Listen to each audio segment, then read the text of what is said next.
ورسول الله صلى الله عليه وسلم يقول كل بدعة ضلالة. Someone is asking, someone is asking was it attending graduation ceremonies, right? No.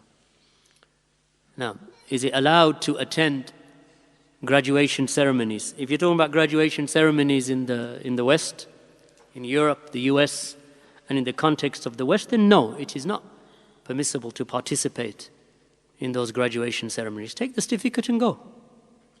Khalas, what do you want? You did the exam, you did the 3 years or 4 years, whatever you did, and you've graduated. Khalas, it's done. The ceremony itself involves photography and videoing, and it involves also, free mixing, and it involves dressing as they dress and behaving as they behave, and the shaking of hands between men and women that are not related to each other. They take your money and then they want you to attend the ceremony as well. Khalas, it's sufficient that they took your money, you pass the exams, take the certificate, go and get a job. That was the gharad, right? The intent was not so that I got a certificate, I want a big photograph of myself on the wall. If that was your intention, then your intention is corrupt. The purpose of education, in the secular sense, its purpose is so that you may work and put some food on the table of your family and feed your wife and your children and your mother and your father and your dependents. That's the purpose. The purpose is not so you can put whatever they put on their heads and put the robe on and whatever they do, so that you can be videoed and appear on the next magazine that the university publishes and so on. All of that, barakallahu feekum, stay away from it. Additionally, with the development of technology and online media, then you can do your degree from your home. There's no need to attend those institutions where you have to compromise your religion. Unless they are single-sex institutions or courses, then that's different. There's no need to attend. You can do all of these courses online and just attend once a term or twice a term to visit your tutors. You hand in your work and you get your degree. Once you've got your degree, go and get a job for men. As for women, then there's no harm in them even. At all, there's no harm in them graduating through online learning, through the universities that provide online courses and bachelors and masters and so on. All of this is good. And there's no harm in it, as long as the course that you are doing is a course that will benefit you. And if you are thinking of the ummah, then there's no harm.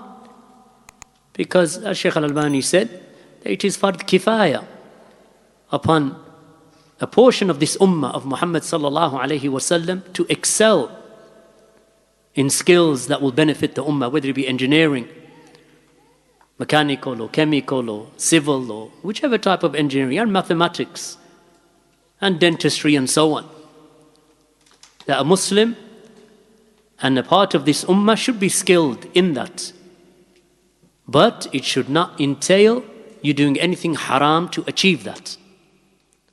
And I would suggest, barakallahu feekum, that there's no need for a Muslim who's multazim, who's upon istiqamah, to physically attend universities where there is some compromising of your faith and your religion. If there is no compromise, meaning that they are not asking you to compromise your religion or your faith or anything, then there's no harm.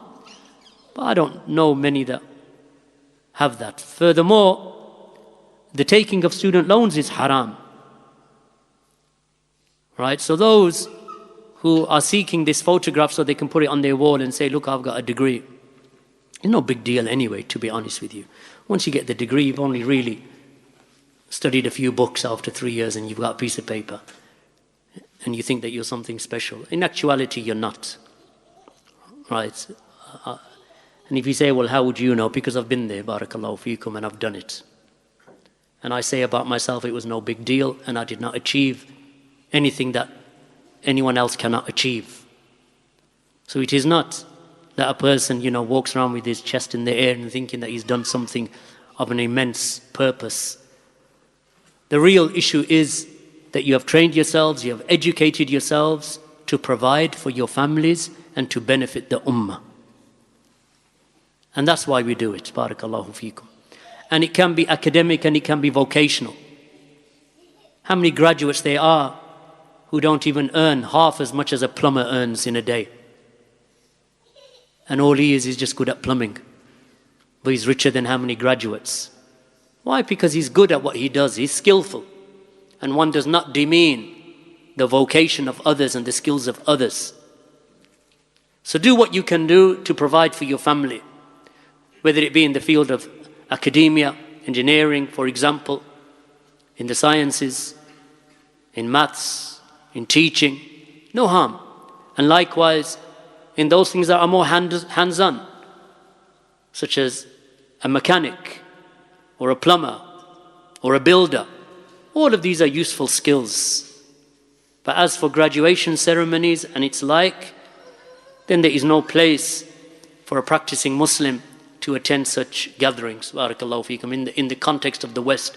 In a Muslim country it's different, because in many Muslim countries, a lot of this type of some of the sins that take place in the West, they don't take place in the context of Islamic universities or universities in Muslim countries. Barakallahu feekum. And if it does, then you would not attend them either. The same rule would apply. Jazakumullahu khairah.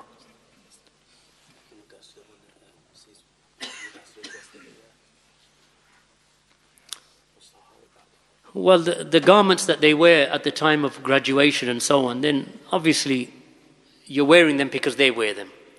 As for the asl of where they come from and where they, the robe, because if you look at the robe, it looks almost like a thobe, like an abaya almost. So I won't comment upon its roots, because some have said that its roots are actually in Andalus and Spain and so on. But I don't want to comment upon that.